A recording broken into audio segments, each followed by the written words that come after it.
한겨울 영등포 재래시장 골목. 매서운 바람이 불어왔지만 붕어빵 굽는 냄새와 정겨운 흥정 소리가 골목을 채웠습니다. 그때 낡은 외투를 걸친 노인 한 분이 비틀거리며 들어왔습니다. 아이고, 또 왔네. 나가, 얼른! 생선 가게 아주머니의 날카로운 목소리가 울려 퍼졌죠. 냄새 나서 장사 못해! 포목점 주인이 빗자루를 휘두르자 노인은 황급히 물러섰습니다. 주변 사람들은 고개를 돌렸습니다. 누구도 노인을 도우려 하지 않았죠. 노인은 고개를 깊이 숙이고 발걸음을 돌렸습니다. 시장 안쪽에서 붕어빵을 팔던 20살 청년 재윤이 그 광경을 지켜보다 막 구운 붕어빵을 종이봉투에 담았습니다. 재윤은 포장마차 밖으로 나서더니 노인에게 다가갔죠. 어르신, 노인이 놀라며 고개를 들었습니다. 두려운 표정이었습니다. 또 쫓겨날까봐 걱정하는 눈빛이었죠. 춥잖아요. 이거 드세요.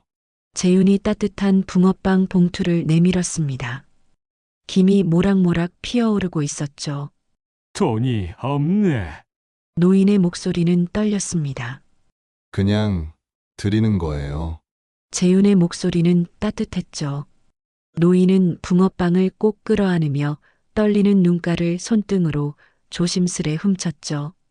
척박했던 세월 속에서 청년의 따뜻한 마음이 그날 처음으로 그의 가슴을 적셨습니다. 오늘 사연 시작 전 무료인 구독과 좋아요 부탁드립니다. 한겨울 영등포 재래시장 골목은 매서운 바람이 불어왔습니다. 사람들의 숨결이 하얗게 흩어지고 저녁 무렵이 되면 골목은 점점 고요해졌어요. 하나둘 가게 문을 닫고 사람들이 집으로 돌아가는 시간이었죠. 낮의 활기는 사라지고 차가운 겨울 공기만 골목을 채웠습니다. 그때 낡은 외투에 목이 다른 모자를 눌러 쓴 노인이 골목 안으로 비틀거리며 들어왔습니다. 손에는 찢어진 종이봉투 하나, 신발은 양쪽 짝이 달랐어요. 걸음걸이는 불안정했고 바람에 몸이 휘청거렸습니다. 외투는 군데군데 해져 있었고 얼굴은 추위로 빨갛게 얼어 있었어요. 입김이 하얗게 피어올랐지만 그 입김조차 금방 사라져버렸습니다. 아이고, 또 왔네 저거지 영감. 생선 가게 아주머니가 인상을 쓰며 소리쳤습니다. 그녀의 목소리는 차갑고 날카로웠어요. 냄새 좀 봐. 장사 망치겠어. 야, 나가. 손님 떨어져. 여기저기서 손사래가 날아왔습니다. 욕설도 뒤따랐어요.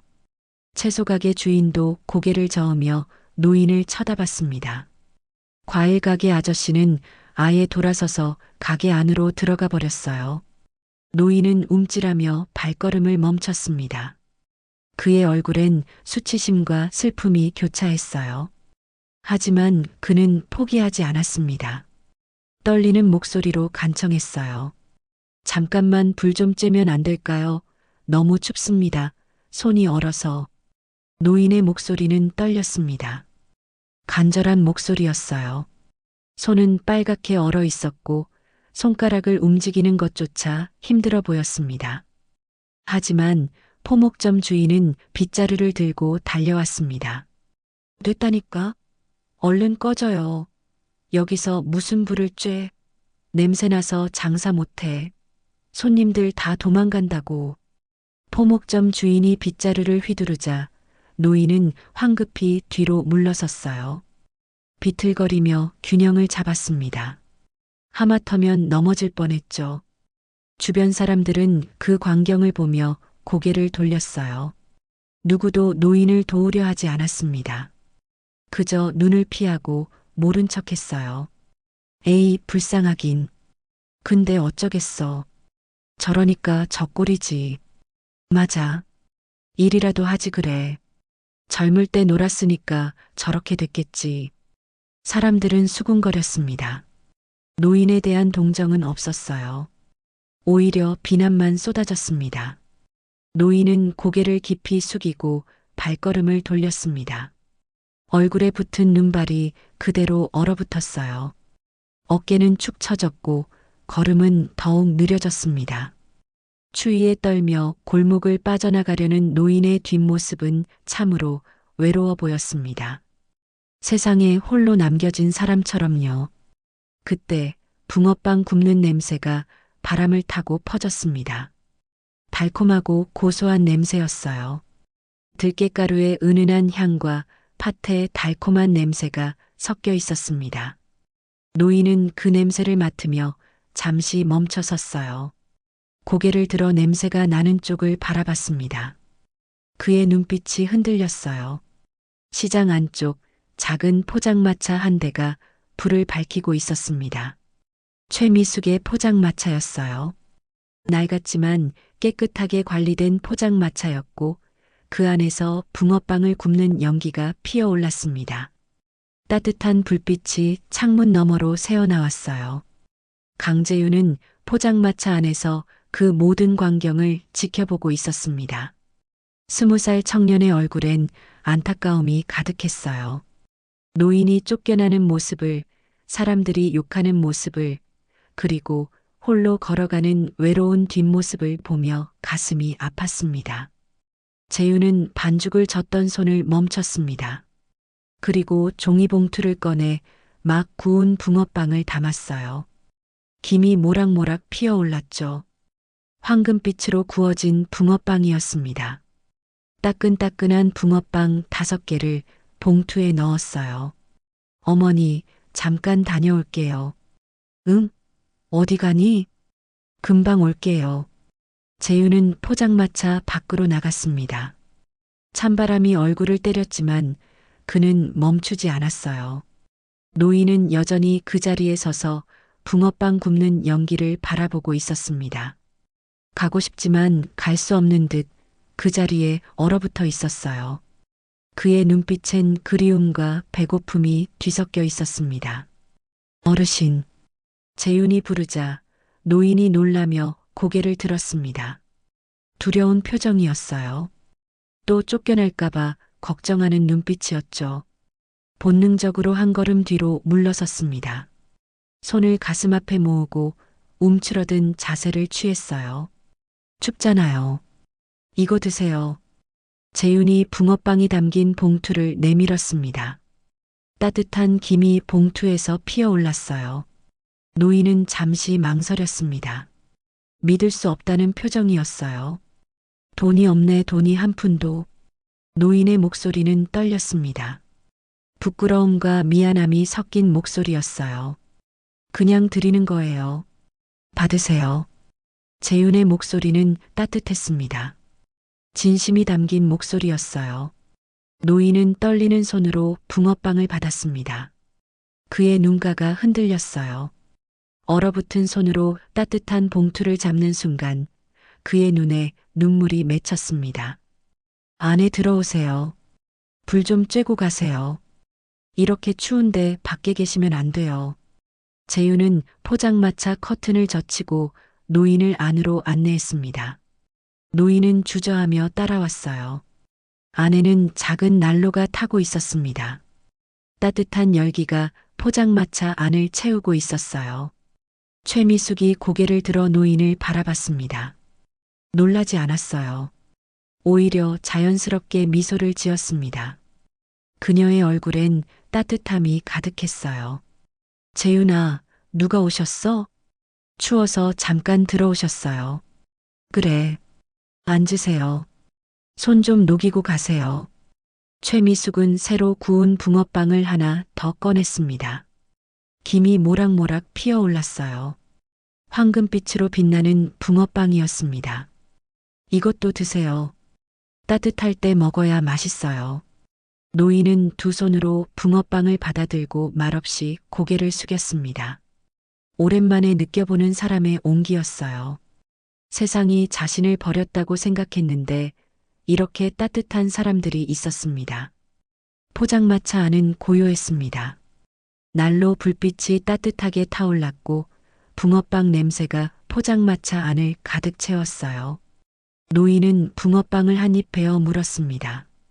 따뜻한 팥소가 입안에 퍼졌습니다. 달콤하고 부드러웠어요. 맛있네, 참 맛있어. 노인의 목소리는 떨렸습니다. 단순히 배고픔 때문만은 아니었어요. 오랜만에 느끼는 사람의 따뜻한 마음이 가슴을 울렸습니다. 그는 천천히 붕어빵을 먹으며 눈물을 참았어요. 최미숙은 노인을 바라보며 미소 지었습니다. 그녀도 한때는 힘들었어요. 남편을 잃고 홀로 아이를 키우며 포장마차로 생계를 이어왔죠. 겨울에는 추위에 떨며 일했고 여름에는 더위에 지쳐도 포기하지 않았습니다. 그 고통을 아는 사람이었기에 노인의 마음을 이해할 수 있었어요. 천천히 드세요. 급하면 체해요. 최미숙이 따뜻한 물 한 컵을 내밀었습니다. 김이 피어오르는 물이었어요. 노인은 감사하다는 듯 고개를 숙였습니다. 고맙습니다. 별 말씀을요. 사람이 사람한테 이렇게 하는 게 당연한 거예요. 노인은 붕어빵을 다 먹고도 한참을 그 자리에 앉아 있었습니다. 난로 앞에서 손을 녹이고 몸을 녹였어요. 얼굴에 핏기가 돌아오기 시작했습니다. 굳어있던 손가락도 조금씩 움직이기 시작했어요.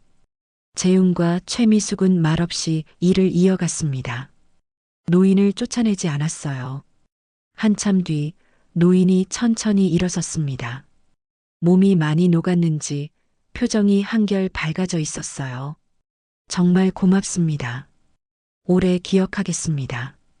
노인은 깊게 고개를 숙이고 포장마차를 나갔습니다. 하지만 몇 걸음 가다가 다시 한번 뒤를 돌아봤어요. 그의 눈빛에는 뭔가 특별한 감정이 담겨 있었습니다. 그리움 같기도 하고 감사 같기도 한 표정이었죠. 재윤은 그 모습을 보며 가슴이 따뜻해졌습니다. 최미숙도 노인의 뒷모습을 바라보며 조용히 미소 지었어요. 재윤아, 잘했어. 어머니도 붕어빵 주셨잖아요. 사람이 사람한테 베푸는 게 당연한 거지. 우리도 힘들 때 도움을 받았잖니. 그걸 갚는 거야. 재윤은 고개를 끄덕였습니다. 어머니의 말이 맞았어요.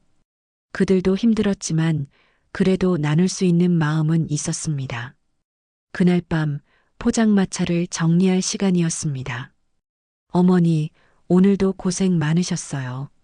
재윤이 짐을 들며 말했습니다. 최미숙은 아들을 바라보며 따뜻하게 미소 지었어요. 재윤이가 있어서 든든하지. 내가 옆에 있어서 얼마나 큰 힘이 되는지 몰라. 제가 더 든든한걸요. 어머니 덕분에 많이 배우고 있어요. 재윤은 환하게 웃으며 어머니의 어깨를 살짝 두드렸습니다. 최미숙은 아들의 손을 꼭 잡았어요. 그 손은 따뜻했습니다. 20살 청년의 손은 아직 젊고 단단했어요. 그날 밤 두 사람은 나란히 골목을 빠져나갔습니다. 겨울바람이 차갑게 불어왔지만 서로의 온기가 있어 따뜻했어요. 다음 날 오후 영등포 시장은 평소와 다름없이 분주했습니다. 채소 파는 아주머니의 호객 소리, 생선 가게에서 들리는 칼질 소리, 그리고 사람들의 웃음소리가 뒤섞여 있었어요. 좁은 골목엔 사람들이 어깨를 부딪히며 지나다녔고 여기저기서 흥정하는 소리가 들렸습니다. 시장 특유의 활기찬 분위기가 가득했죠. 최미숙과 재윤은 오늘도 어김없이 포장마차를 열었습니다. 반죽을 준비하고 팥을 끓이고 붕어빵 틀을 달구는 일상이 시작됐죠.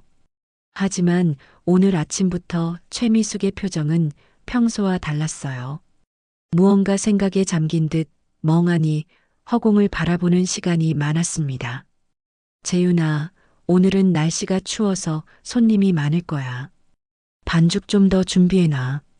네, 어머니. 재윤은 반죽을 섞으며 어젯밤 그 노인을 떠올렸어요.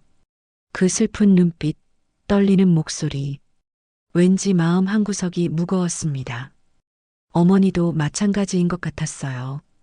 붕어빵을 굽는 손놀림이 평소보다 느렸고 가끔 넋을 잃은 듯 먼 곳을 바라봤습니다. 어머니, 괜찮으세요?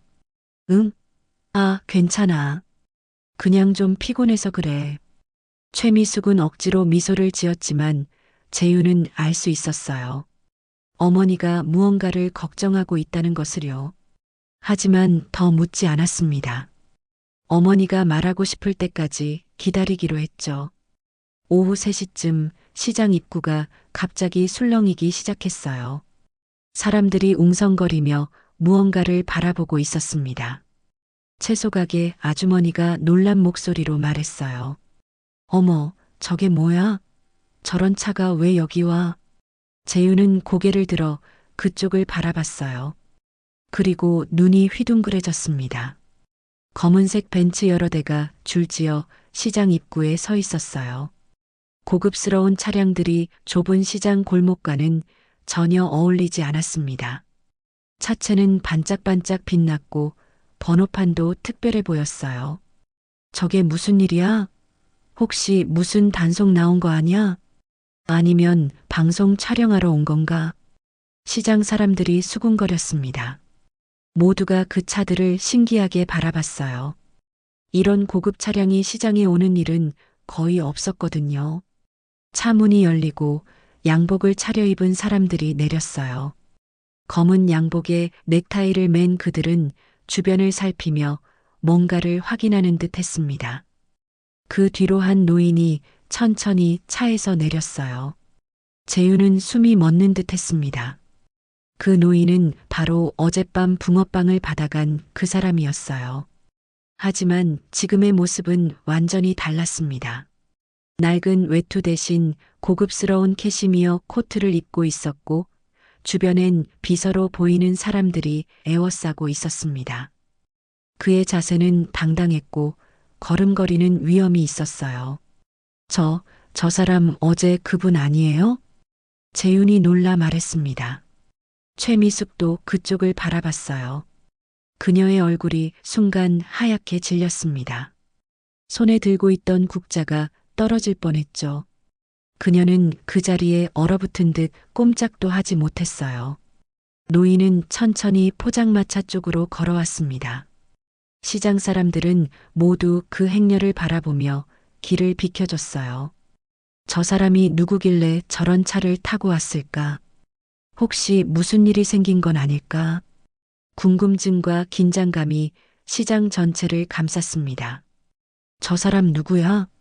혹시 회장님인가? 그러게 분위기가 보통 사람이 아니야. 사람들의 속삭임이 들렸습니다. 재윤은 긴장한 채로 어머니를 바라봤어요. 최미숙의 손은 심하게 떨리고 있었고 눈빛은 흔들렸습니다. 노인의 곁에 있던 중년 남성이 최미숙에게 다가왔어요. 단정한 양복을 입은 그는 공손하게 고개를 숙였습니다. 실례합니다. 혹시 이곳에서 붕어빵을 만드시는 분이 최미숙 씨 맞으십니까? 윤비서였습니다. 그의 목소리는 정중했지만 단호함이 묻어 있었어요. 최미숙은 당황한 표정으로 고개를 끄덕였습니다. 네, 맞습니다만 무슨 일이신지. 그 순간 노인이 앞으로 나섰습니다. 그는 최미숙을 바라보며 손을 떨었어요. 입술도 떨렸습니다.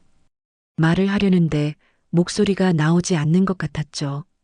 한참을 그렇게 서 있다가 노인은 떨리는 목소리로 말했습니다. 20년 만이구나, 미숙아. 그 말에 시장 전체가 조용해졌습니다. 마치 시간이 멈춘 것 같았어요. 사람들은 숨을 죽이며 두 사람을 바라봤습니다. 재윤은 그 말을 이해하지 못했어요. 어머니의 이름을 부르는 저 노인은 누구일까?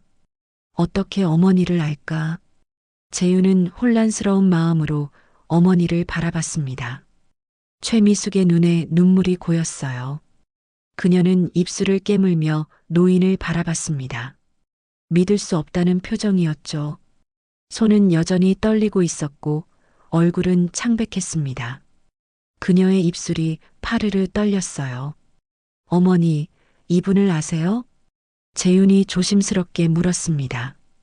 최미숙은 대답하지 못했어요. 그저 노인을 바라보며 눈물을 흘렸습니다. 재윤은 처음 보는 어머니의 모습에 당황했어요. 어머니가 이렇게 우는 모습을 본 적이 거의 없었거든요. 노인이 한 걸음 더 다가왔습니다. 그의 눈에도 눈물이 가득했어요. 65년을 살아온 그 눈엔 후회와 그리움이 가득했습니다. 미안하다, 정말 미안하다, 미숙아. 20년 동안 너를 찾지 못해서 아버지가 잘못했다. 아버지? 최미숙의 입에서 작은 목소리가 흘러나왔습니다. 그 목소리는 떨렸고 믿을 수 없다는 감정이 담겨 있었어요. 재윤은 깜짝 놀랐습니다. 아버지, 저 노인이 외할아버지란 말인가? 재윤은 어머니에게 외할아버지가 없다고만 들었어요. 돌아가셨다고 생각했죠. 그래, 나다. 내 아버지란다. 어제 내가 준 붕어빵을 먹고 그 냄새를 맡고 알았다. 그게 너였다는 걸. 들깨가루 한 꼬집, 팥의 단맛, 내가 어릴 적 나한테 만들어주던 바로 그 맛이었어. 노인 최만수 회장은 떨리는 손으로 딸의 손을 잡았습니다. 최미숙은 그 손을 느끼며 참았던 눈물을 터뜨렸어요. 20년 동안 쌓여있던 그리움, 외로움, 서러움이 한꺼번에 쏟아져 나왔습니다. 아버지, 정말 아버지세요? 정말 저예요? 그래, 미숙아. 20년 동안 너를 찾아 헤맸다. 사람을 보내 찾아봤지만 찾을 수가 없었어. 내가 이름을 바꿨을 줄은 몰랐단다. 미안하다. 정말 미안하다. 주변 사람들은 숨을 죽이며 그 광경을 지켜봤습니다. 감동적인 상봉이었어요. 20년 만에 다시 만난 아버지와 딸. 재윤도 눈시울이 붉어졌습니다. 어머니에게 이런 과거가 있었다니. 왜 한 번도 말씀하지 않으셨을까? 최만수 회장은 재윤을 바라봤어요. 그리고 따뜻하게 미소를 지었습니다. 이 아이가 내 손자로구나. 내 재윤이라고 합니다. 재윤은 어색하게 인사했습니다. 갑자기 나타난 외할아버지, 그것도 이렇게 큰 차를 타고 온 외할아버지라니. 현실이 믿기지 않았어요. 재윤이 잘 컸구나. 참 듬직하게 생겼어. 내 아버지를 닮았구나. 최만수 회장의 목소리는 따뜻했습니다. 그는 손자를 보며 흐뭇하게 웃었어요. 하지만 그 눈엔 여전히 미안함과 후회가 담겨 있었습니다. 윤 비서가 조용히 다가와 회장에게 속삭였어요. 회장님, 사람들이 많이 모였습니다. 일단 다른 곳으로 이동하시는 게 어떻겠습니까?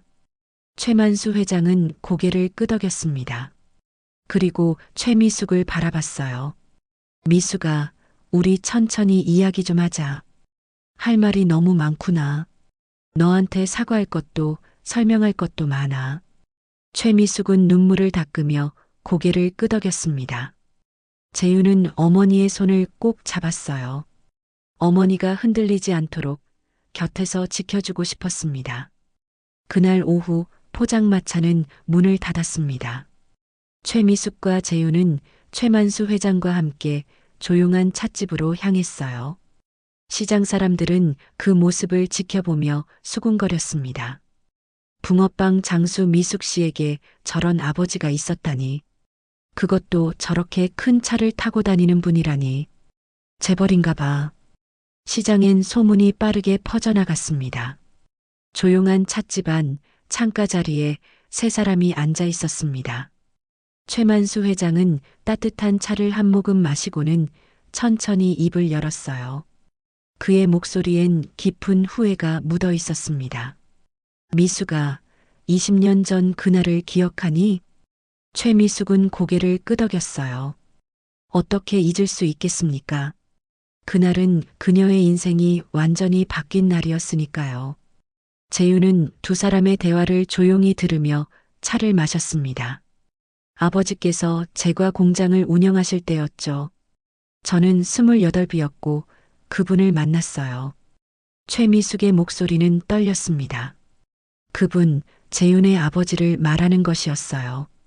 최만수 회장은 눈을 감으며 고개를 끄덕였습니다. 그래, 강민호. 우리 공장에서 일하던 제과 기사였지. 실력은 정말 뛰어났어. 손재주도 좋았고 성실했어. 새벽같이 출근해서 밤늦게까지 일했지. 제과 기술만큼은 누구보다 훌륭했단다. 회장의 목소리가 잠시 끊겼습니다. 그는 깊은 한숨을 쉬었어요. 하지만 나는 그를 인정할 수 없었어. 딸아이가 가난한 제과 기사와 결혼한다는 게 받아들여지지 않았단다. 체면 때문이었지. 한성재과 회장의 딸이 월급쟁이와 결혼한다니 세상 사람들이 뭐라고 할까 그런 걱정뿐이었어. 최미숙은 눈물을 닦았습니다. 재윤은 어머니의 손을 꼭 잡았어요. 최만수 회장은 계속 이야기를 이어갔습니다. 나는 너를 설득하려고 했어. 더 좋은 사람을 만나라고. 그 사람은 내 신분에 맞지 않는다고. 재벌가 아들들을 소개시켜 주겠다고 했지. 하지만 너는 듣지 않았어. 사랑한다고 그 사람 없이는 못 산다고 했지. 그날의 기억이 생생했습니다. 최미숙은 아버지 앞에 무릎을 꿇고 애원했어요. 제발 허락해달라고. 강민호는 좋은 사람이라고. 함께 행복하게 살 수 있다고 말했죠. 하지만 아버지는 고개를 저었습니다. 결국 나는 너를 방에 가뒀어. 일주일 동안 밖에 나가지 못하게 했지. 그 사람을 만나지 못하게 했어. 그리고 그를 사무실로 불렀단다. 최만수 회장의 목소리는 떨렸습니다. 그날 강민호는 회장실로 불려갔어요. 나는 그에게 돈 5천만 원을 내밀었어. 그리고 말했지. 이 돈을 받고 내 딸 앞에서 사라지라고. 다른 도시로 가서 새 출발을 하라고.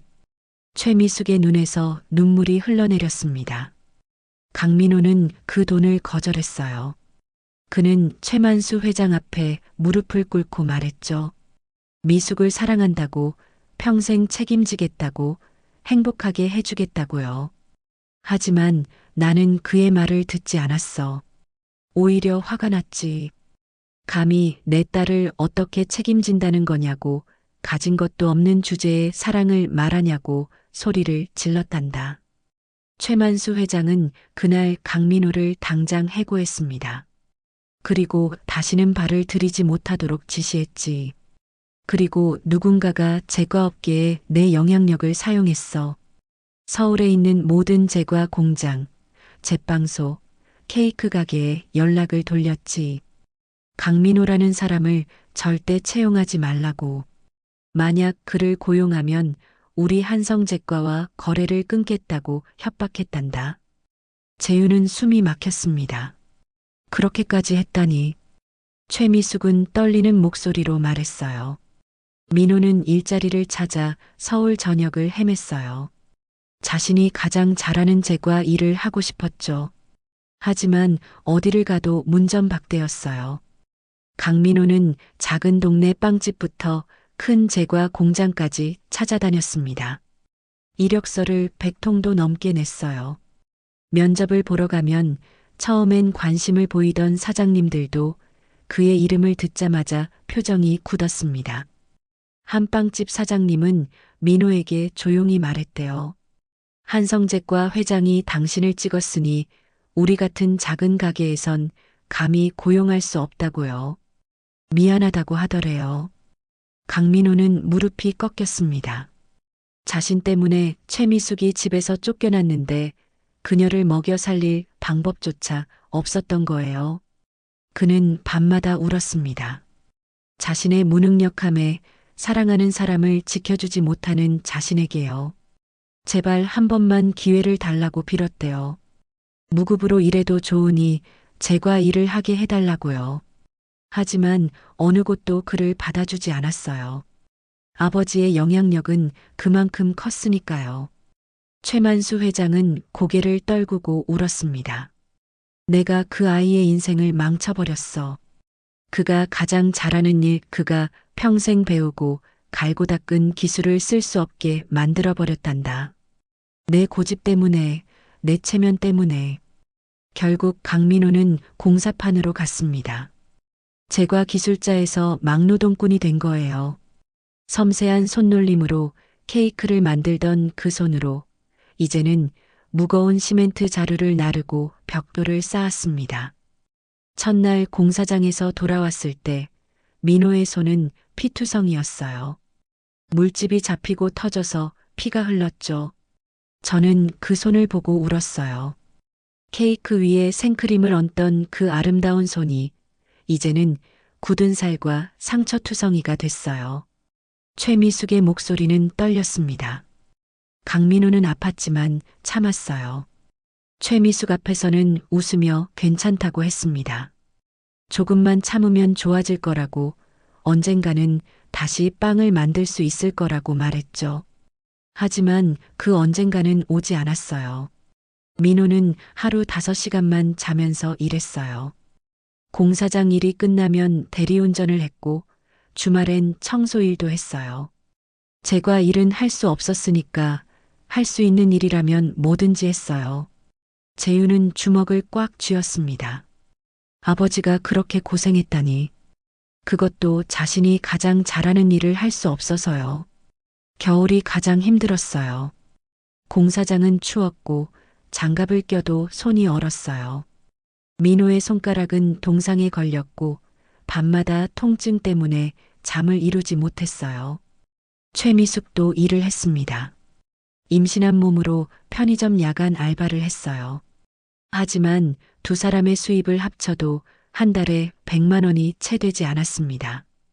월세를 내고 나면 먹을 것도 제대로 살 수 없었죠. 우리는 하루 한 끼를 먹었어요. 라면으로요. 민호는 자기는 배가 안 고프다며 저한테만 먹으라고 했어요. 하지만 저는 알았어요. 민호가 공사장에서 물만 마시며 하루를 버티고 있다는 걸요. 어느 날 최미숙은 민호가 몰래 우는 모습을 봤습니다.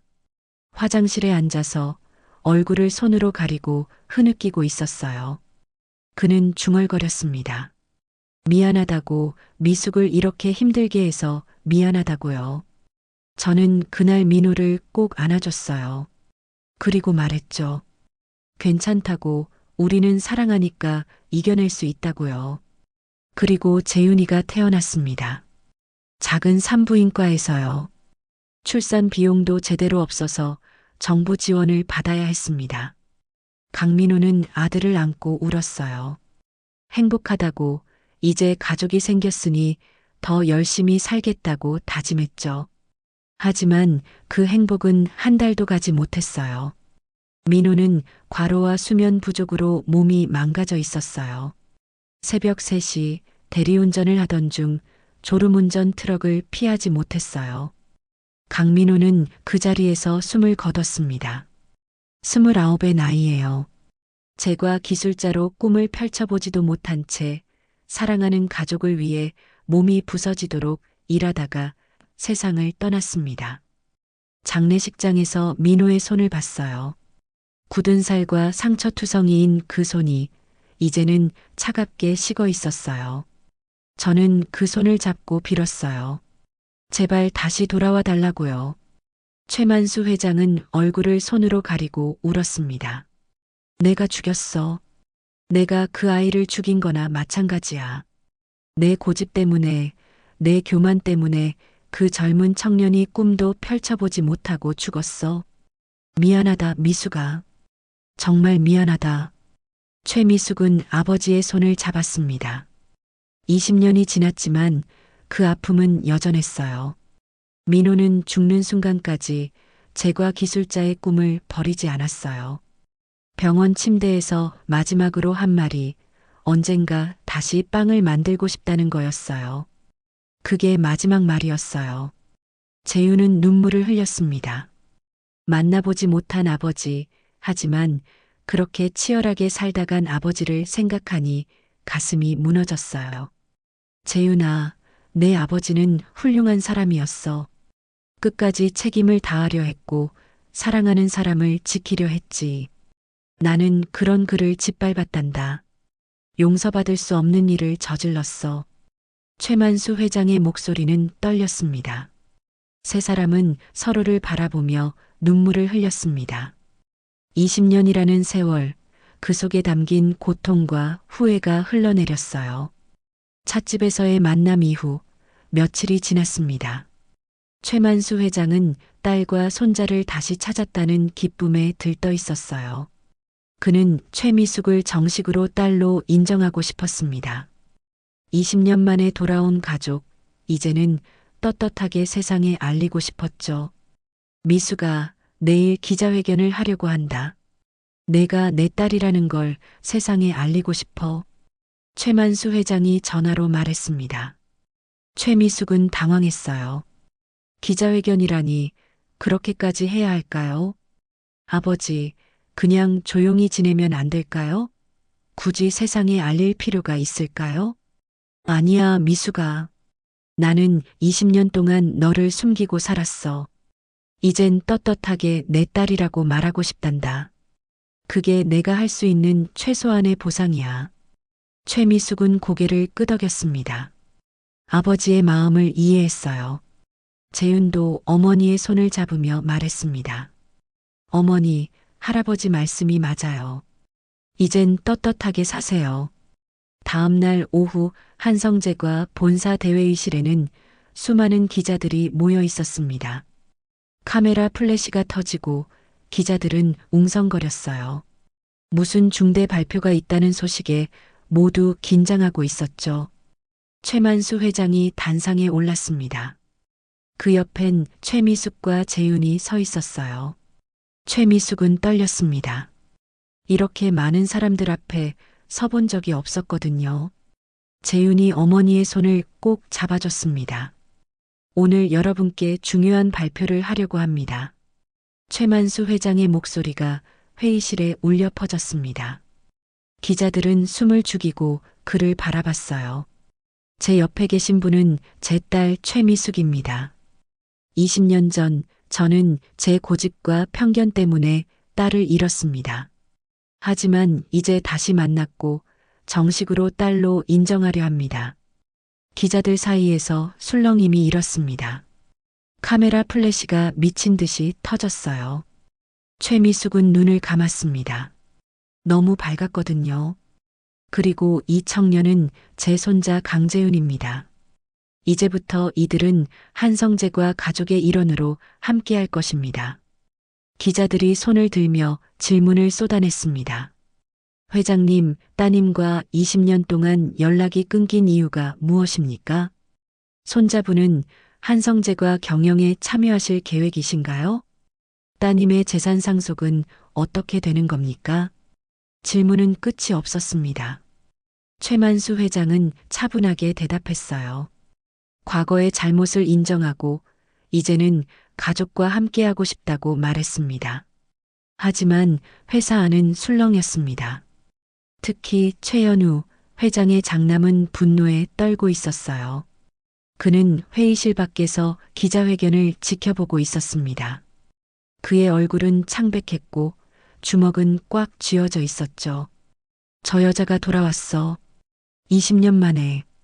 최연우는 중얼거렸습니다. 그의 옆엔 비서가 서 있었어요. 상무님, 어떻게 하시겠습니까? 당연히 막아야지.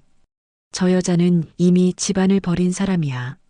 지금 와서 돌아와서 유산을 노리는 거라고.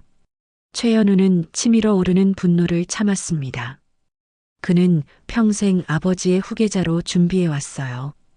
회사 경영을 배우고 임원들과 관계를 쌓고 주주들의 신뢰를 얻기 위해 노력했죠. 그런데 갑자기 나타난 동생이 모든 걸 망칠 수도 있었습니다. 더군다나 아버지가 최미숙을 정식으로 인정하면 상속 문제도 복잡해질 게 뻔했어요. 언론에 흘려 저 여자가 유산을 노리고 돌아온 거라고. 그리고 DNA 검사 결과도 의심스럽다고 해. 하지만 상무님, 회장님께서 직접 인정하셨는데요. 상관없어. 여론을 만들면 돼. 사람들이 의심하게 만들어. 최연우의 눈빛은 차갑게 빛났습니다. 그는 자신의 자리를 지키기 위해서라면 무엇이든 할 준비가 되어 있었어요. 기자회견이 끝나고 최미숙과 재윤은 시장으로 돌아왔습니다. 포장마차를 10시간이었거든요. 하지만 시장 분위기가 이상했어요. 사람들이 그들을 보며 수군거렸습니다. 저 사람이 재벌 딸이래. 그런데 왜 아직도 붕어빵을 팔아? 유산 받으려고 돌아온 거 아냐? 최미숙은 그 말들을 들으며 가슴이 아팠습니다. 사람들의 시선이 달라졌어요. 예전엔 따뜻했는데 이젠 의심과 질투가 섞여 있었습니다. 어머니, 신경 쓰지 마세요. 그냥 우리 일이나 합시다. 재윤이 위로했지만 최미숙은 불안했어요. 뭔가 잘못되고 있다는 느낌이 들었습니다. 그날 저녁 인터넷 기사가 쏟아지기 시작했습니다. 한성재과 회장 숨겨둔 딸 공개, 유산 상속 논란. 20년 만에 돌아온 재벌 딸, 진짜 가족일까? 붕어빵 장수에서 재벌가로 신데렐라 스토리의 이면. 기사들은 최미숙을 의심하는 내용으로 가득했어요. 댓글도 악의적이었습니다. 돈 냄새 맡고 돌아온 거 아냐? 20년 동안 뭐 했는데 지금 와서 딸이래? DNA 검사 조작한 거 아니야? 재윤은 휴대폰을 보며 분노했습니다.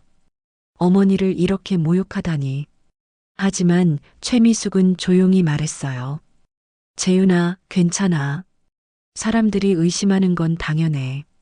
우리가 진심을 보여주면 언젠가는 알아줄 거야. 하지만 상황은 더 악화됐습니다. 다음 날 시장에 단속반이 들이닥쳤어요. 포장마차 영업 허가증 문제로 단속을 한다는 거였습니다. 여기 허가증이 만료됐네요. 당장 영업을 중단하셔야 합니다. 네. 허가증은 아직 유효한데요. 최미숙이 당황하며 말했지만 단속반은 들으려 하지 않았어요. 규정이 바뀌었습니다.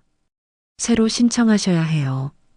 포장마차는 그 자리에서 철거 위기에 놓였습니다. 재윤은 항의했지만 소용없었어요. 단속반은 냉정하게 철거 명령서를 내밀었습니다. 시장 사람들이 모여들었습니다. 그들은 안타까운 표정으로 바라봤지만 아무도 나서지 않았어요. 재벌가 딸이라면서 왜 포장마차를 철거당하냐는 비아냥도 들렸습니다. 재벌 딸이면 돈 많을 텐데 왜 저래? 쉬하는 거 아냐? 불쌍한 척하는 거. 최미숙은 그 말들을 들으며 눈물을 삼켰습니다. 20년 동안 지켜온 포장마차, 그것은 단순한 생계수단이 아니었어요. 남편 강민호의 꿈이 담긴 곳이었고 재윤을 키운 삶의 터전이었습니다. 어머니. 재윤은 어머니를 꼭 안아줬습니다. 최미숙은 아들의 품에서 조용히 울었어요. 그날 밤 최만수 회장이 급히 시장을 찾아왔습니다. 철거된 포장마차를 보며 분노했어요. 이게 무슨 짓이야? 누가 감히 내 딸의 가게를 철거한 거야. 하지만 이미 늦었습니다. 포장마차는 철거됐고 최미숙의 생계수단은 사라졌어요. 회장은 딸을 바라보며 미안해했습니다.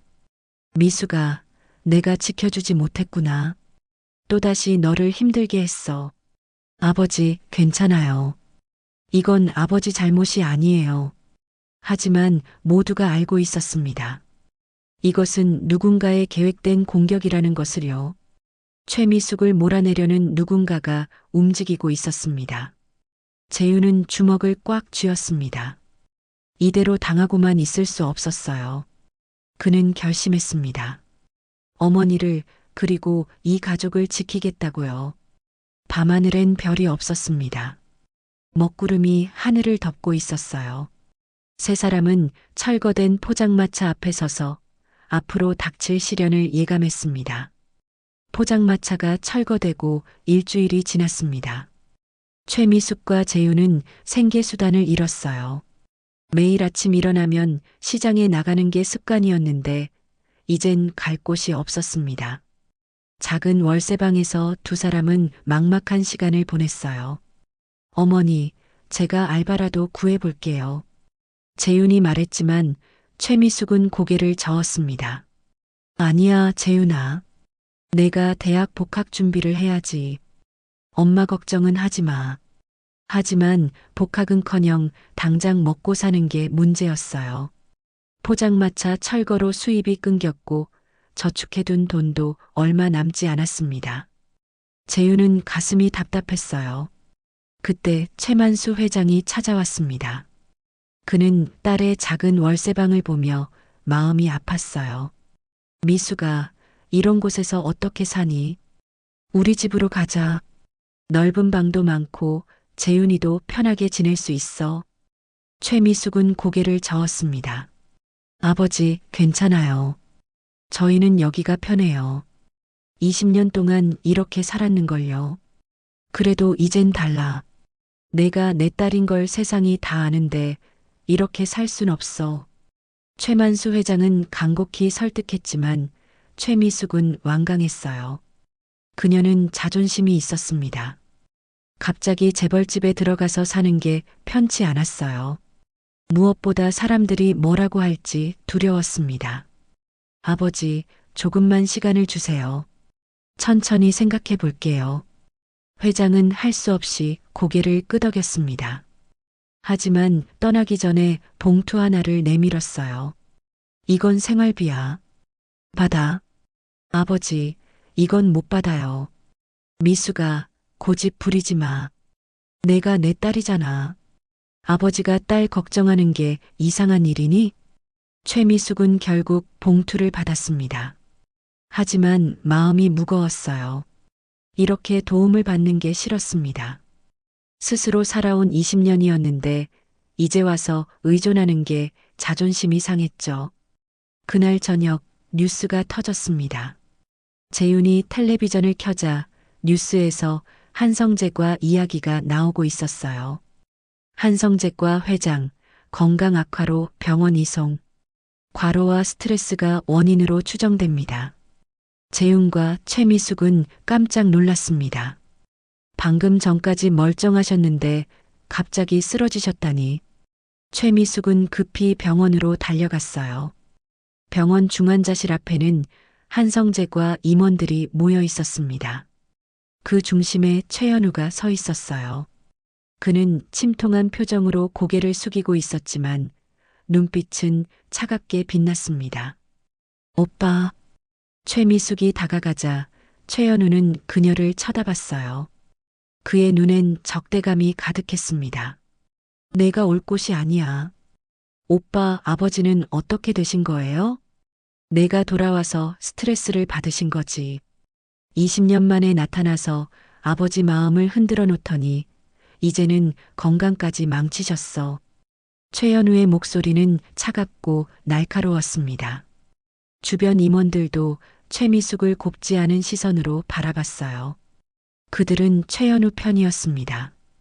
갑자기 나타난 회장의 딸보다 오랫동안 함께 일해온 상무를 믿었죠. 오빠, 그게 무슨 말씀이세요? 저는 그냥 유산을 노리고 돌아온 거 아니야? 최현우의 말에 주변이 조용해졌습니다. 재윤은 참을 수 없었어요. 어떻게 그런 말씀을 하실 수 있어요? 어머니는 할아버지를 만나고 싶어서 돌아온 게 아니에요. 할아버지께서 먼저 찾아오신 거라고요. 시끄러워. 내가 뭔데 여기서 목소리를 높이니? 최현우는 재윤을 노려봤습니다. 그의 눈빛은 얼음처럼 차가웠어요. 재윤은 주먹을 꽉 쥐었지만 최미숙이 아들의 손을 잡았습니다. 재윤아, 그만하자. 여기는 병원이야. 최미숙은 오빠를 바라봤습니다. 20년 전에도 오빠는 자신을 반대했었어요. 강민호와 결혼하지 말라고 집안의 체면을 생각하라고 말했었죠. 그때도 오빠는 차갑고 냉정했습니다. 오빠, 저는 유산 같은 거 바라지 않아요. 그냥 아버지가 걱정돼서 온 거예요. 말로는 다 그렇지. 하지만 행동은 거짓말을 하지 않아. 그때 의사가 중환자실에서 나왔습니다. 모두가 긴장하며 의사를 바라봤어요. 회장님 상태가 많이 안 좋으십니다. 과로와 스트레스로 심장에 무리가 왔고 당분간 안정을 취하셔야 합니다. 자칫하면 위험할 수 있습니다. 최미숙은 가슴이 철렁했습니다. 아버지가 위험하다니. 겨우 만났는데 이렇게 잃을 수는 없었어요. 의사는 계속 말했습니다. 특히 정신적 충격을 받지 않도록 조심하셔야 합니다. 가족분들께서 잘 보살펴 주세요. 의사가 떠나자 최연우가 최미숙을 바라봤습니다. 들었지? 아버지는 정신적 충격을 받으면 안 돼. 그러니 내가 나타나서 아버지를 힘들게 하지 마. 오빠, 그게 무슨. 당분간 아버지 앞에 나타나지 마. 그게 아버지를 위하는 길이야. 최연우는 냉정하게 말하고는 돌아섰습니다. 임원들도 그를 따라 자리를 떴어요. 최미숙과 재윤만 남았습니다. 재윤은 분노로 떨었습니다. 어머니, 이건 너무하잖아요. 어떻게 저런 말을 할 수 있어요? 재윤아, 진정해. 오빠 말도 일리가 있어. 내가 돌아와서 아버지가 스트레스를 받으신 게 사실이니까. 하지만 그건 어머니 잘못이 아니에요. 최미숙은 중환자실 문을 바라봤습니다. 유리창 너머로 침대에 누워 계신 아버지가 보였어요. 산소 마스크를 쓰고 계셨고 온갖 기계가 연결되어 있었습니다. 그 모습을 보니 눈물이 났어요. 그날 밤 언론은 또다시 들끓었습니다. 한성재과 회장 위독, 딸 출연 후 건강 악화, 재벌가 상속 다툼이 회장 건강 해친 것인가, 20년 만에 돌아온 딸, 가족 갈등 심화. 기사들은 최미숙을 마치 아버지를 병들게 한 장본인처럼 묘사했습니다. 댓글은 더 악랄했어요. 돈 때문에 돌아왔다가 아버지 죽이는 거 아니야? 진짜 딸이면 이렇게 안 해. 가짜 같은데. 회장님 재산 노리고 나타난 사기꾼 아니야? 재윤은 휴대폰을 던지고 싶었습니다. 어머니를 이렇게 모욕하는 세상이 미웠어요. 최미숙은 조용히 창밖을 바라봤습니다. 밤하늘엔 비가 내리기 시작했어요. 재윤아, 우리가 잘못 생각한 걸까? 아버지께 돌아가지 말았어야 했나? 어머니, 그런 말씀하지 마세요. 할아버지께서 원하신 거잖아요. 하지만 최미숙은 확신이 서지 않았습니다. 아버지를 만나서 기뻤지만 이렇게 많은 사람들을 힘들게 할 줄은 몰랐어요. 포장마차도 잃었고 세상의 손가락질도 받았습니다. 이제는 아버지마저 위독하시니 모든 게 자신의 잘못 같았어요. 며칠 후 최미숙은 결심했습니다. 아버지가 회복하실 때까지 모습을 드러내지 않기로요. 오빠 말이 맞을지도 몰랐어요. 자신이 나타나면 아버지가 스트레스를 받으실 테니까요. 재윤아, 우리 조용히 지내자. 아버지께서 회복하실 때까지. 재윤은 가슴이 아팠지만 어머니의 결정을 존중했습니다. 두 사람은 다시 작은 월세방에 틀어박혔어요. 세상과 단절된 채로요. 밖에서는 비가 계속 내렸습니다. 차가운 빗소리가 창문을 두드렸어요. 최미숙은 그 소리를 들으며 눈물을 흘렸습니다. 모든 것을 잃은 것 같았어요. 일주일이 지났습니다. 최미숙과 재윤은 조용히 지냈어요. 병원 소식은 뉴스로만 들었습니다. 최만수 회장의 건강은 조금씩 나아지고 있다고 했지만 아직 위험한 상태였어요. 최미숙은 매일 아버지를 걱정하며 지냈습니다. 그날 오후 문 밖에서 초인종이 울렸습니다. 재윤이 문을 열자 단정한 양복을 입은 중년 남성이 서 있었어요. 윤비서였습니다. 실례합니다. 잠시 들어가도 될까요? 재윤은 어머니를 돌아봤고 최미숙은 고개를 끄덕였습니다. 윤비서가 작은 방 안으로 들어왔어요. 그는 주변을 둘러보며 안타까운 표정을 지었습니다. 이런 곳에서 지내고 계셨군요. 무슨 일로 오셨어요? 최미숙이 조심스럽게 물었습니다. 윤 비서는 가방에서 두꺼운 서류 봉투를 꺼냈어요. 회장님께서 제게 부탁하신 게 있습니다. 이걸 꼭 최미숙 씨께 전해드리라고 하셨어요. 봉투를 받아든 최미숙은 떨리는 손으로 그것을 열었습니다. 안에는 오래된 편지들이 가득했어요. 노랗게 바랜 편지지에는 아버지의 글씨가 빼곡히 적혀 있었습니다. 이게 뭐죠? 회장님께서 20년 동안 따님께 쓰신 편지들입니다. 매년 생일마다, 명절마다 쓰셨어요. 하지만 보낼 곳을 몰라서 그냥 서랍에 보관하고 계셨죠.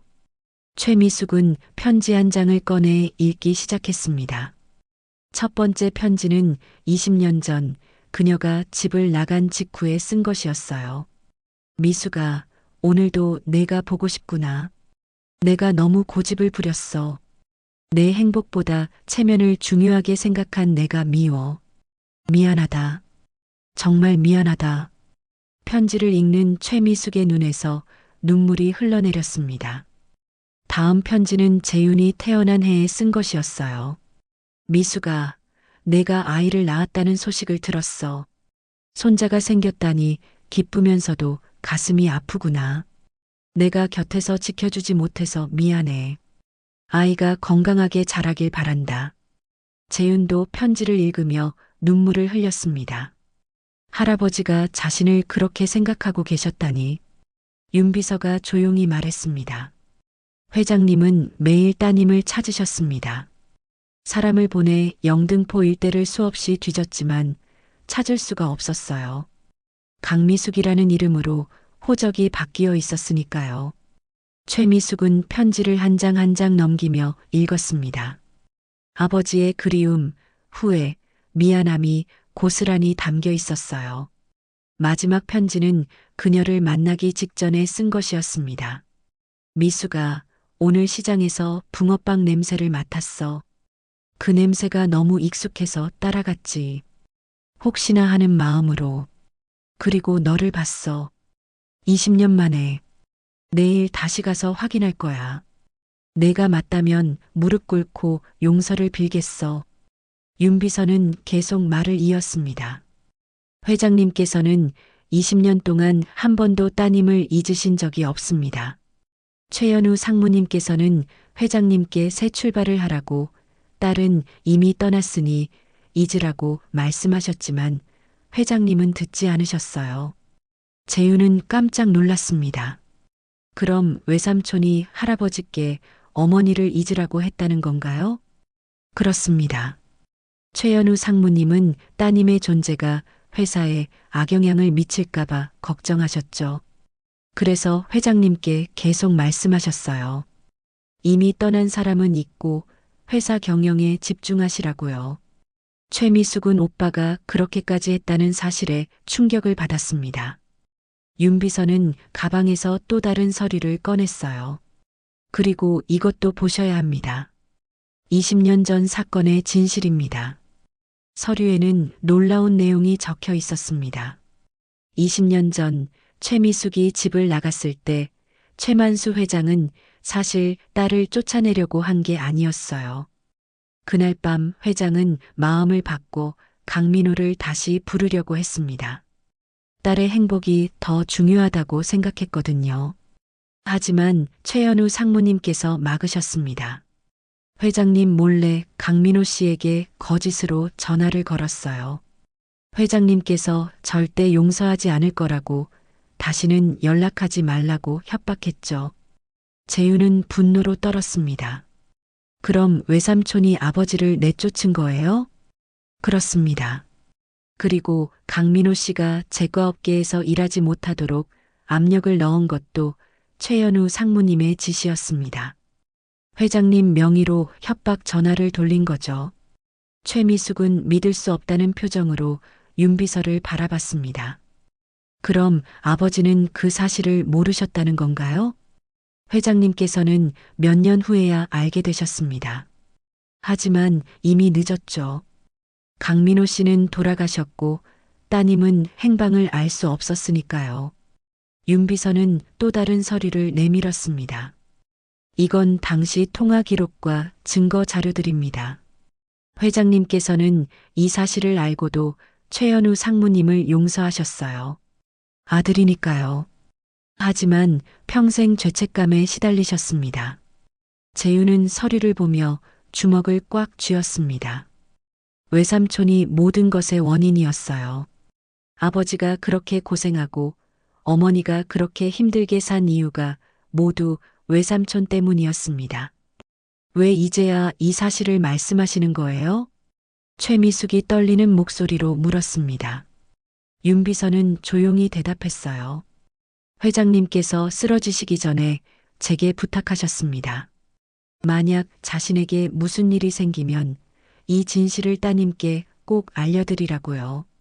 최현우 상무님이 따님을 몰아내려 할 거라고 예상하셨거든요. 윤 비서는 마지막 서류를 내밀었습니다. 그리고 이건 회장님의 유언장입니다. 정식 유언장은 아니지만 회장님의 뜻이 담겨 있어요. 유언장에는 이렇게 적혀 있었습니다. 내가 만약 세상을 떠나면 재산의 절반은 최미숙에게, 나머지 절반은 최현우에게 상속한다. 그리고 재윤이에게는 한성 나눔제과 공방을 설립하여 운영할 수 있도록 지원한다. 이것은 강민호에 대한 내 속죄이자 딸과 손자에게 주는 마지막 선물이다. 최미숙은 유언장을 보며 눈물을 흘렸습니다. 아버지가 이렇게까지 생각하고 계셨다니. 윤 비서가 말했습니다. 회장님께서는 지금 중환자실에 계십니다. 하지만 최현우 상무님께서 따님의 면회를 맡고 있어요. 회장님께 정신적 충격을 줄 수 있다는 이유로요. 재윤이 물었습니다. 그럼 할아버지는 어머니를 보고 싶어 하시나요? 물론입니다. 회장님께서는 깨어나실 때마다 따님을 찾으세요. 미숙이는 어디 있냐고, 재윤이는 잘 있냐고 물으시죠. 최미숙은 결심했습니다. 더 이상 숨어 있을 수 없었어요. 아버지를 만나야 했습니다. 윤 비서님, 아버지를 뵐 수 있게 도와주세요. 그러시겠습니까? 최현우 상무님께서 막으실 텐데요. 괜찮아요. 이젠 더 이상 물러설 수 없어요. 진실을 알았으니 이제는 싸워야죠. 재윤도 어머니의 손을 꼭 잡았습니다. 어머니, 제가 함께 할게요. 이번엔 우리가 지켜낼 차례예요. 윤 비서는 고개를 끄덕이며 미소 지었습니다. 알겠습니다. 제가 도와드리겠습니다. 회장님께서도 그걸 원하실 거예요. 세 사람은 서로를 바라보며 결의를 다졌습니다. 이제 진실을 밝히고 잃어버린 것들을 되찾을 시간이었어요. 창밖으로는 햇살이 비치기 시작했습니다. 오랜 비가 그치고 희망의 빛이 들어오고 있었어요. 사흘 후 한성제과 본사 대회의실에는 다시 기자들이 모여 있었습니다. 이번에는 최현우가 기자회견을 연 거였어요. 그는 자신만만한 표정으로 단상에 올랐습니다. 오늘 여러분께 중요한 발표를 하려고 합니다. 최근 논란이 된 최미숙 씨의 신분에 대해 명확히 밝히고자 합니다. 기자들이 웅성거렸습니다. 최현우는 서류를 펼쳐 보이며 말했어요.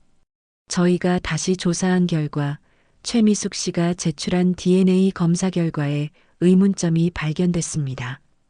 검사 기관의 신뢰성에 문제가 있었고 재검사가 필요한 상황입니다.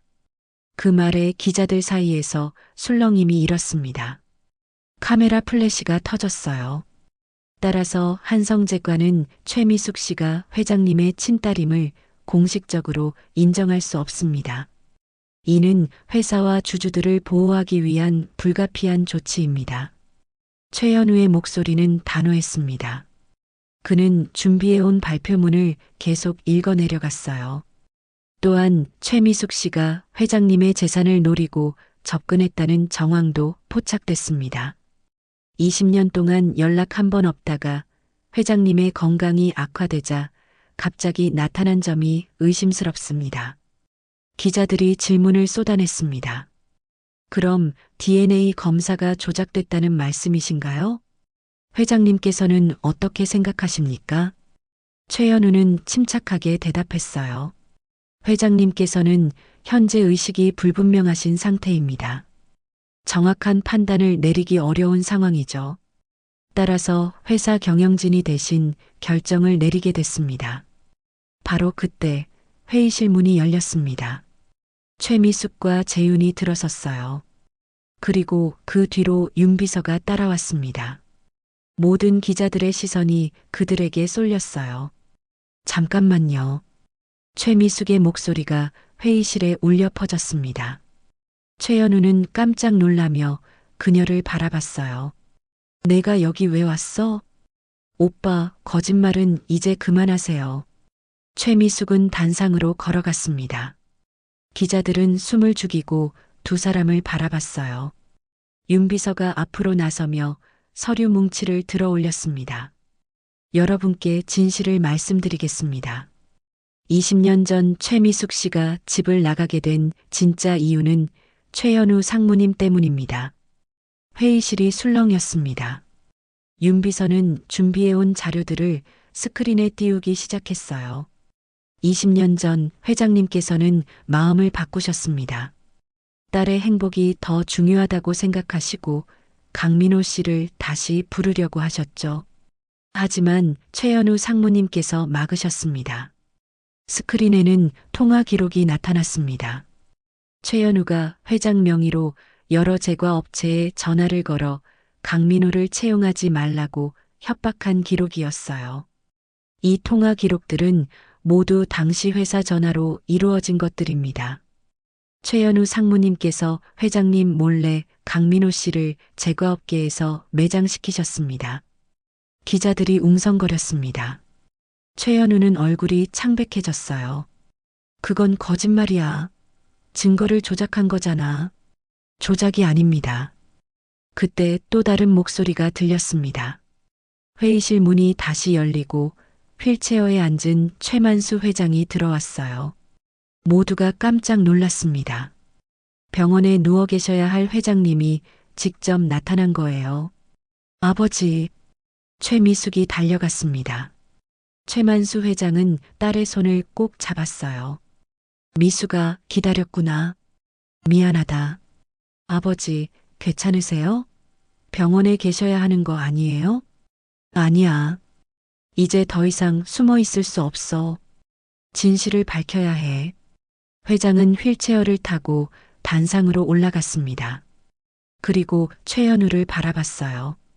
현우야, 20년 동안 내가 한 일들을 나는 다 알고 있었어. 아버지, 내가 민호를 내쫓은 것도, 제과업계에서 매장시킨 것도, 내 명의로 협박 전화를 한 것도 다 알아.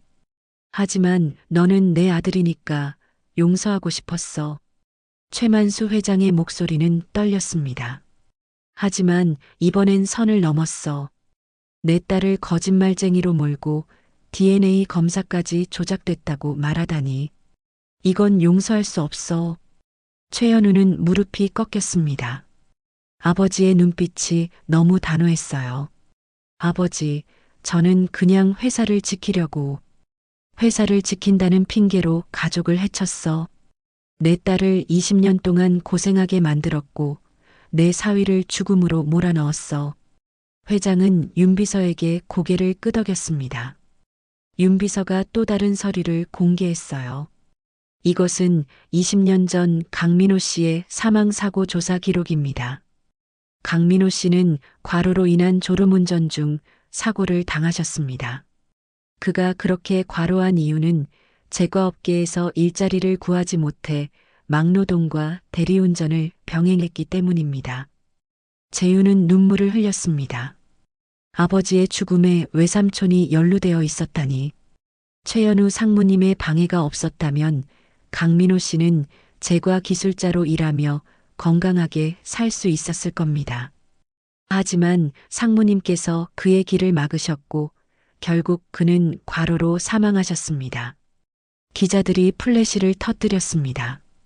최현우는 주저앉았어요. 모든 것이 밝혀진 거였습니다. 저는 그냥 회사를 위해서. 회사를 위해? 아니야, 현우야. 너는 내 자리를 지키기 위해서 그런 거야. 동생이 돌아오면 상속에서 밀릴까봐, 내 지위가 흔들릴까봐 그런 거지. 최만수 회장의 목소리는 단호했습니다. 그는 기자들을 향해 말했어요. 오늘 이 자리에서 분명히 말씀드립니다. 최미숙은 제 친딸이 맞습니다. DNA 검사도 정확했고 조작된 것은 아무것도 없습니다. 회장은 최미숙의 손을 잡았습니다. 20년 동안 미안했다, 미숙아. 이제부터는 아버지가 너를 지킬게. 그리고 재윤이도. 재윤은 할아버지 앞으로 다가갔습니다. 할아버지, 이제 저희가 지킬게요. 할아버지와 어머니를요. 최만수 회장은 손자를 바라보며 눈물을 흘렸습니다. 고맙구나, 재윤아. 내 아버지를 닮아 든든하구나. 회장은 다시 최현우를 바라봤어요. 현우야, 너는 오늘부로 한성재과 상무직에서 해임이야. 회사 경영에서도 손을 떼야 해. 아버지, 이건 내 최후 통첩이야. 더 이상 가족을 해치지 마. 진심으로 반성하고 미숙에게 사과해. 최현우는 고개를 숙였습니다. 그의 눈에서 눈물이 흘러내렸어요. 자신이 쌓아온 모든 것이 무너지는 순간이었습니다. 기자들은 이 모든 장면을 카메라에 담았습니다. 진실이 밝혀지는 역사적인 순간이었어요. 최미숙은 아버지를 꼭 안았습니다. 20년 만에 진짜 화해가 이루어진 거였죠. 아버지, 사랑해요. 나도 사랑한다, 미숙아. 이제 다시는 떨어지지 말자. 회의실 밖으로는 따뜻한 햇살이 들어왔습니다. 긴 터널을 지나 드디어 빛이 보이기 시작했어요. 재윤은 어머니와 할아버지를 바라보며 미소 지었습니다. 이제 새로운 시작이었어요. 석 달이 지났습니다. 영등포 시장 한쪽에 새로운 건물이 들어섰어요. 깨끗하고 따뜻한 분위기의 제빵 공방이었습니다. 유리창 너머로 빵 굽는 모습이 보였고 달콤한 냄새가 골목에 가득했죠. 간판에는 이렇게 적혀 있었습니다. 한성 나눔제과 공방 마이너스 한 봉지의 옹기, 한 사람의 인생. 최만수 회장의 약속대로 세워진 공방이었어요. 최미숙은 이곳에서 제과 강사로 일했고 재윤은 운영 책임자가 됐습니다. 그리고 시장 사람들도 함께 일자리를 얻었어요. 개업식 날 많은 사람들이 모였습니다. 시장 상인들, 언론 기자들, 그리고 한성제과 임원들까지 함께 했어요.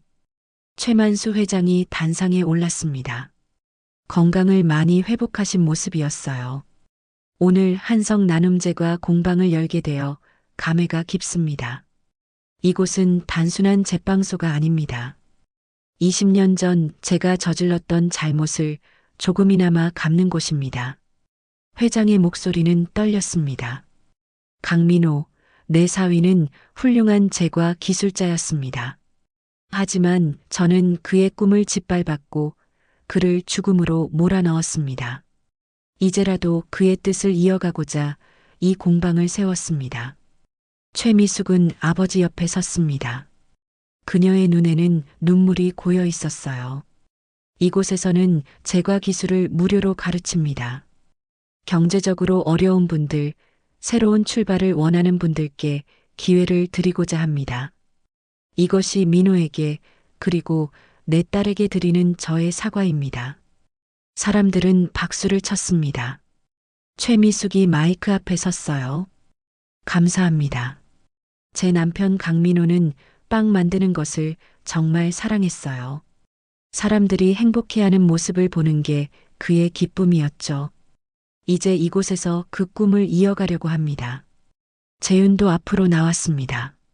아버지를 직접 만나보지는 못했지만 저는 아버지의 뜻을 이어받았습니다. 이곳에서 많은 분들과 함께 따뜻한 빵을 만들고 싶습니다. 한 봉지의 온기가 누군가의 삶을 바꿀 수 있다고 믿습니다. 개업식이 끝나고 공방 문이 열렸습니다. 첫 수강생들이 들어왔어요.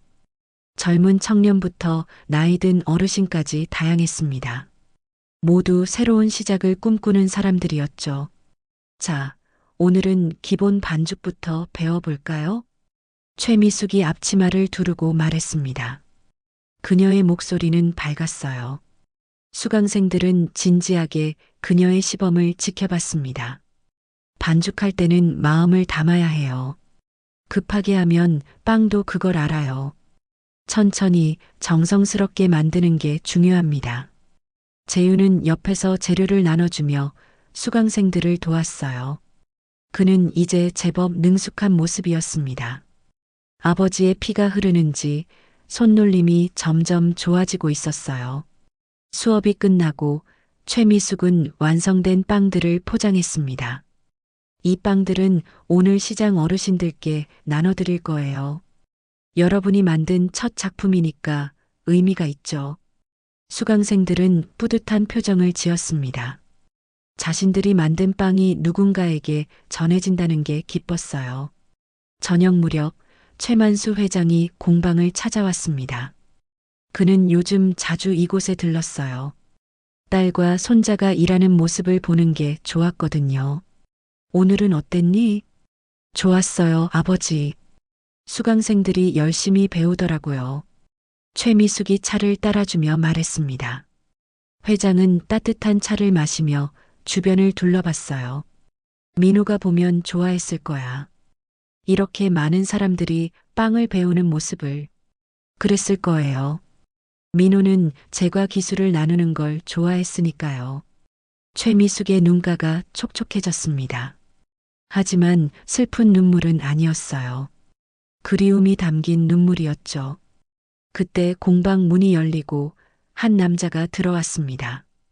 최현우였어요. 그는 상무직을 잃고 회사에서 물러난 후 조용히 지내고 있었습니다. 최미숙은 오빠를 보며 놀랐어요. 오빠. 최현우는 어색하게 서 있었습니다.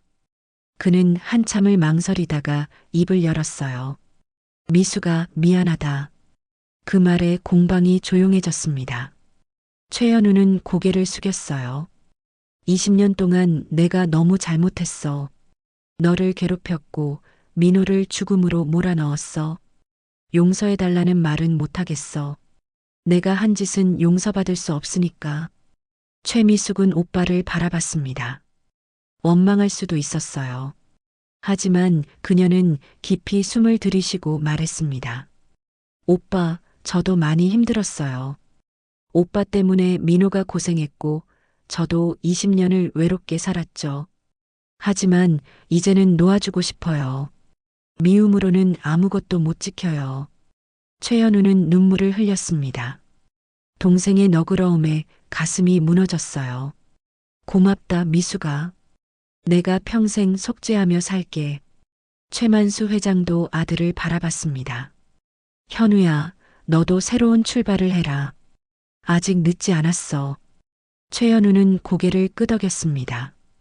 그는 천천히 공방을 둘러봤어요. 혹시 저도 여기서 일할 수 있을까요? 무급으로라도 좋습니다.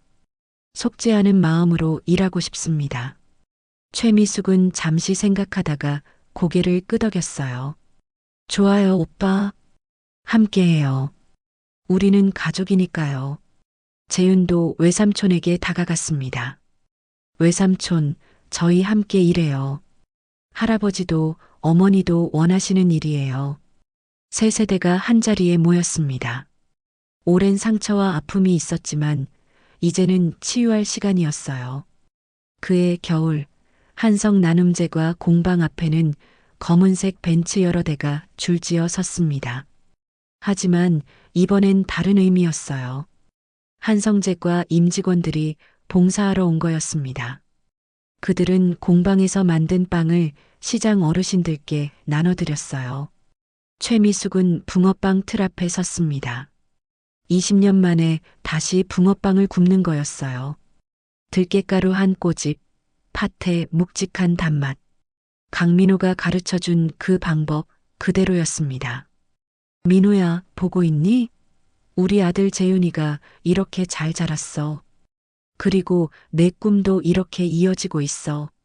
최미숙은 하늘을 올려다보며 중얼거렸습니다. 겨울 하늘은 맑고 푸르렀어요. 어디선가 남편이 미소 짓고 있는 것 같았습니다. 재윤은 어머니 옆에서 붕어빵을 포장했어요. 할아버지는 손님들에게 나눠주고 최연우는 설거지를 했습니다. 가족이 함께 일하는 모습이었어요. 저녁이 되자 시장은 붕어빵 냄새로 가득 찼습니다. 사람들은 그 냄새를 맡으며 공방 앞으로 모여들었어요. 따뜻한 붕어빵 한 봉지를 받아들고 모두가 미소 지었습니다.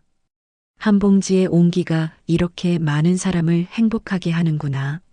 최만수 회장이 말했습니다. 최미숙은 아버지의 손을 잡았어요.